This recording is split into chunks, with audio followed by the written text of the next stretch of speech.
Hello, everyone. My name is Tom Suder, and I am the CEO of the Advanced Technology Academic Research Center, and I am here for a very special edition of the ATARC Federal IT Newscast with my good friend, Sandy Barsky, who just recently retired from GSA after 38 years and 6 months at GSA. Welcome, Sandy. I still can't believe that it's that long. I've known you for a long time, but you're a young guy. What's up? With 38 years, how'd you do that? Welcome to the program, by the way. Well, thanks, Tom. And by the way, congratulations on your success, because I've known you for a long time and watched ATARC build out and really deliver value and be an impactful organization, that we in government relied on, or when I was in government, we relied on. Well, we're trying, but our thing has been it's a two-way street, and government folks like you have been just helpful in our journey. And I know with you, you've always been a collaborator. I mean, just some of the things that you've been dealing with. I got artificial intelligence, blockchain, enterprise architecture, emerging technologies, IT software category management, IT infrastructure. You've been all over the place on these emerging technologies issues, and it's thank you again for your service. So the purpose of this little exit interview, I kind of want to get to know you better, even though I think I know you. I'm learning a lot here, but where are you from? Are you from this area? Where'd you grow up? What high school did you go to? You want all the details? Yeah, we went all. You're on the couch now. You should have just gone on the couch. There you go. No, I'm a Washingtonian, born in Washington, D.C., grew up in the area. I went to a high school called Potomac High School, but it's not in Potomac, Maryland, or in Virginia. It is in Oxon Hill, Maryland. I went to Potomac High School, and I went out of the area for college, but came back. As a testament to your genius, you went to the University of San Diego. How in the heck did you manage a Washingtonian to go out to the University of San Diego? Seems like a fantastic idea to me. What brought you out there? Well, what brought me out there is they were generous. But besides that, it was the whole idea of independence. So back in that day, if you could be far enough away where you just couldn't come home to do your laundry or for anything, and really 3,000 some odd 100 miles away was a good way to establish independence. Yeah, that's a good way. It's about 3,000 miles away. That's a pretty good idea. And what did you kind of get started after college? What was your major? What were you kind of thinking? I know you didn't go into government service quite right away, but it'd be good to hear about that a little bit. Well, by the way, kudos to the University of San Diego, a great program. I was a liberal arts major, and I think that really prepares people for critical thinking back in the day and to tackle almost anything. So the first thing I tackled was retail management, and I went to a program in retail management before I considered government service. Well, I'll tell you what, retail management was probably a pretty good preparation, because that's a difficult area there. I can see that. So, and then what brought you into public service? What made you apply to GSA? Where was your head at the time, if you can remember? Well, it was two things. One is that the retail management was day to day, wasn't even week to week, and I kept on looking at things. I reinvented the supply system in the store that I was assigned to, and I was told, well, these things are left for 10, 20 years later when you get to a certain management level in their system. And I thought, well, why wait if I can contribute? So my family has a long history of public service. My mother was a phenomenal civil servant, and again, the whole lineage on both sides of my family. And so it wasn't far, sort of the nut doesn't fall far from the tree kind of a way. So you could call me a nut. Here I went into government service. And what did your mom do in the government? My mom was brilliant. She never broke through the glass ceiling, but yet she managed all the supply ship maintenance for the Navy all across the world. And she managed that program and managed a team of engineers. But back in those days, it was very difficult for a woman to get above a certain level in the government. Yet those were her responsibilities. Amazing. Wow, fantastic. And when you started working for GSA, which office did you work out of? I was in cataloging, and we were using these, I think they were called Linux machines, but not like, and what we did is we were doing a special type of coding to code in.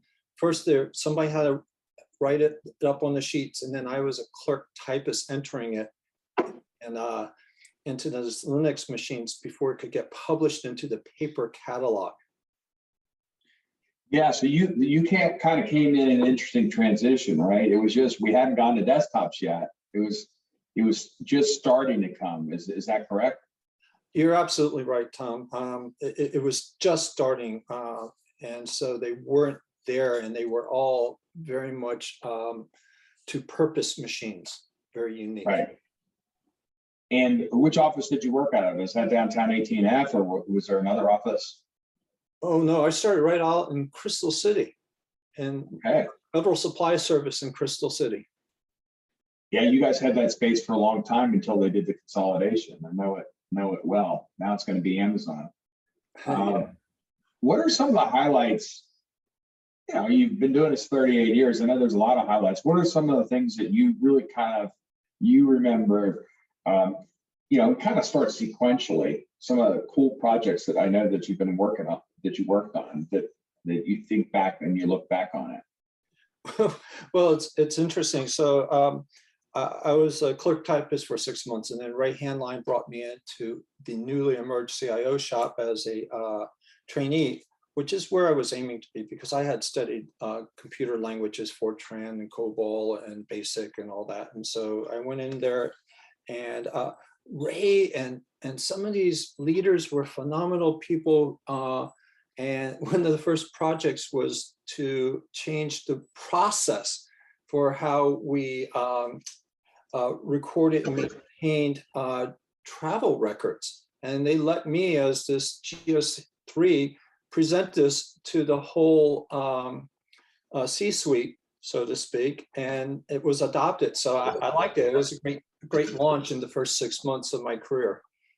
And I think I got to work with so many wonderful people who were really good at architecting on the backs of napkins, and then being able to translate those into good business cases. So we eventually delivered really good infrastructure under the covers that allowed a lot of things to progress through. And then you know about e-offers, e-mods, and the inside part, the solicitation writing system, the first ever government end-to-end paperless contracting and task order system, still up. What year was that? Like around the 2000s, or? Yes, early 2000s. Back in those days, there were no PIV cards, so we actually had to go and buy the digital certs for the contracting officers and specialists, and we even bought the digital certs for any citizen, any vendor, anybody who wanted to do business with the government.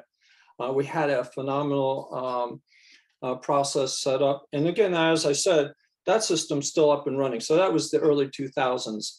You know, it got launched pretty solidly in 2004 after being built out. And I have to say, we did it in relative dollars, very, very cost effective. Fantastic. Couple other things I know you've done in your career. You were involved with the presidential transition at least once or twice, right? Once for myself. Once. And how was that? That's always, for those of you that don't know, GSA handles all the office space of the incoming new administration, and it's a monster, and there's so much room to, if you screw that up, you don't want to get off on a bad foot with the new administration. So tell me a little bit about what, and add some color to that and what your role was in that.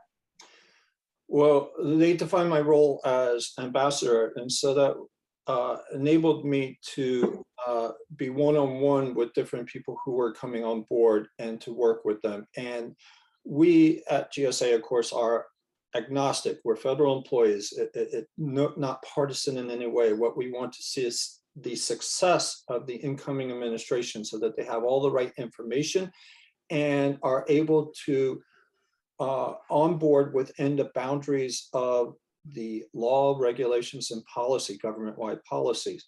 So it was a lot of day-to-day. I wasn't allowed to go beyond, say, I think it was 250 feet or so of that area in case they needed to call any of us back. The whole team was that way. So it was a lot of dedication, phenomenal leadership on it, just phenomenal. But the team, incredible team of people who really bonded together to deliver. And that was for the, which administration was that? Was that for? That was for the administration of Donald Trump. Gotcha. Good stuff there. That was probably once in a lifetime experience there. Any other, projects that you worked on? I mean, your career spans before digital, before the internet comes, computers come. Was there any other projects? And then maybe we'll kind of wrap up your career with what you were working on before you left government. But any other highlights in there? To give a little scope of what, all the changes that went in government in the 38 years you were there. Well, I don't think we have enough time, and I definitely time. It would be hard to call on all the different people, just like you and I got to meet, and that was fantastic. And what was being brought about at that time with cloud computing, and I had been brought in by a phenomenal leader in GSA at O'Hare to do cloud architecture and to work with Dave McClure and others. And that was all based on going back to that project I mentioned before, the eOffer eMods, because even though it wasn't a term we use, we have basically built what you would call today a cloud infrastructure that was delivering services out to the vendor community, not just internally and across GSA, but it was by all definitions what we would call cloud today. And so they brought me in to work on that. I got to know people like yourself, which then led to shared services. And then I was able to work on an OMB subcommittee, and that was a huge door opening because shared services, cloud, all starting to come together. So early on, I got to help at NIST in the definition of cloud. Then we move into shared services. It goes to a roundtable, and what comes out of that roundtable in our papers is that OMB working with GSA creates the USSM, Unified Shared Services Management Office. And I got to work with so many brilliant CFOs and other people from agencies and industry and understand the finances and how things worked to deliver services.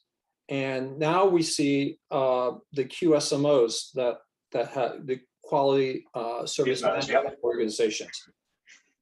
And those are all, it's all moving forward. It seems very slow, but it's getting there definitely, Tom. Yeah, and I think there was, when you started, it was a lot of complete resistance. Now it seems like an inevitability, even though it's taking a while. And that's where we came in contact, because you had, Dave was over at OSIT at the time, Office of Citizen Services, and I think there was a lot of collaboration, that doesn't always happen at GSA and different groups back then, and I think you had a big part of that. And then the last place that you worked, tell us a little bit about that. I thought it was fascinating working with the VA that you had to do, and and this is in artificial intelligence.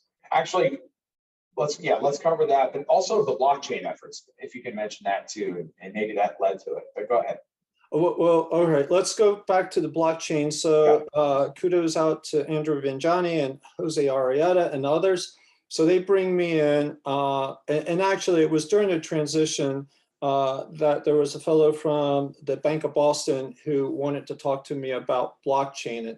And once, you know, I was drinking out of the fire hose during the transition, but they got my interest up. Once I looked at blockchain, I started realizing that, go back to that e-offer e-mods. Almost everything that I did there, if blockchain had been available, I would have architected that into the solution. And that's hands down, I will say that. And so I always looked at blockchain as just that, an architectural tool. I looked at it as technology that I could use to affect things. So to Jose's credit, he took a critical path in that system that I was speaking about, and he showed that it could be affected in less time using a blockchain. And of course, he moved on and did phenomenal work at HHS as their CIO. And using blockchain and implementing blockchain. Of course, HHS has gone beyond that under Mike Peckham and others using blockchain. And we know what's evolving at NSF, National Science Foundation, with blockchain. So that's blockchain. And so we got a lift there, but blockchain only takes you so far, because as the architecture behind everything, what's the engines running on that? And there we look to artificial intelligence. That gave me an opportunity with the Presidential Innovation Fellows, people such as Dr. Gil Ultrovitz and Nevin Taylor and many others in GSA. And Gil went over to the VA to stand up the National Artificial Intelligence Institute and asked me to come on board over there. So after a while, I did go over, and what we did is we picked up a couple things that I had notionally been working on, going back to the early days that you and I met. By the way, it's one of the things that we talked about, but we can explore in a whole nother podcast, which was a market model. So what we did is we started looking at this marketplace model for a really smart service management organization and thought, well, what better to sell through it? You know, Bezos sold books through his model as a loss leader. Well, we went with, what do we really need for artificial intelligence to succeed? And you know this because you help inform people. That's what you really do strongly. Well, we needed to know that people have the right knowledge to handle the task that was in front of them at this time. And it could just be that they needed to go to an ATARC webinar or seminar to gain that knowledge, not go to Harvard for 3 months or matriculate for a full degree. So they could get it through one of the established papers that ATARC had published, or go to a webinar or participate in a roundtable. And so what we did is a knowledge certification exercise. And now that is a project that you would have to speak to the people at the VA about. It is ongoing. And it has definite legs to it, but I can't speak to it because it is their project and I don't want to intrude on that. So who are some of the really interesting people that you worked with at GSA and then even across government? Kind of like, I know this is the time to mention them, but just to mention them and what kind of influence they had. And even if you start from the beginning over time, just some of the people that you thought were exceptional.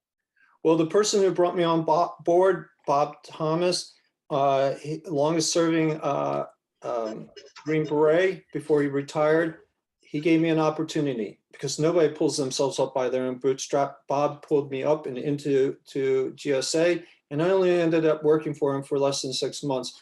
He was a great person, gave me an opportunity, and that makes the difference, having an opportunity, and then you can make something of it yourself. Ray Hanline, the first CIO in the Federal Supply Service. Federal Supply Service later became Federal Acquisition Service. Every CIO. So we go from Ray to Ed O'Hare, to Don Heffernan, to Casey Coleman, to Liz Del Negro, those are the people who impressed me most. I never got to work for Sonny Hashmi as CIO, but I got to know him well, and he always had an open door to me in all of his roles in GSA. Phenomenal leader. Dave Shive's a great person who answered all of my text messages and calls. So all I can do is laud the CIOs who served in FSS, FAS, and GSA. And I could name a few more who were the GSA CIOs, such as Mike, but I don't have time to go through everybody. So. Great. That's fantastic. And then, you know, obviously technology drives you. What made you stay for 38 years? And I even look at the end of your career, you were just as active. You were engaged on blockchain. You're engaged with AI. What drives you? What's your, what's kept you going? I mean, you haven't coasted in retirement by any stretch. Thanks, Tom. Well, it's easy to say people because, it's that symbiotic thing that you give and you get. So first it starts with giving, and then you get, and then you give more. And it's that back and forth. Curiosity always factors in there. There is a strong desire to be of consequence. It's not about self. And the worst thing you could ever do is put your pride first. It's important to recognize and see other people, but it is about achieving. I mean, being driven to achieve and to help other people. One thing I have to mention, what enthused me most over all those years is when I had teams that were out in what we call the regions and other parts of the country, and I would go out and meet with them and work with them, but they were not the people who were in my shop who I saw day to day. And I would meet the people in the regions whom I worked with, and I worked for them. And they enthused me. They gave me the reason to work harder and to deliver better services out of the IT shop. So let's get off work for a little bit. I know you work 24 hours a day. So when you're not working 24 hours a day, what are Sandy Barsky? What is your passions and hobbies at home? What do you do in your spare time? Well, in my spare time, definitely, family life is phenomenal. I mean, it's great, and it's a tragic time, with COVID-19. But I have to say, just the ability to bond more and to be more cohesive than ever before with family, I'm just blessed. But some of the other things that I do enjoy to do, I used to enjoy being a spinning instructor. I used to do that on my lunch hours when I was working in Crystal City. So getting on a bicycle, stationary is okay, but definitely a road bike, getting in a kayak, same concept. It's the fluid motion. I love that kind of thing. And then, it's like a lot of people, it's diverse. I'm not trying to be an expert at any one thing in my own time. So I enjoy many different things. So Sandy, when I'm interviewing people, I kind of always ask this question because it seems like it opens some insights on who you are. But what kind of books do you like? What books do you read in your spare time when you're not doing government IT? Oh, well, there's currently, I think, 3 books. I just finished Mary Renault's book on Theseus, which is called The King Must Die, if you ever read that, which is brilliant. And love sci-fi. Isaac Asimov got me through everything in college. And then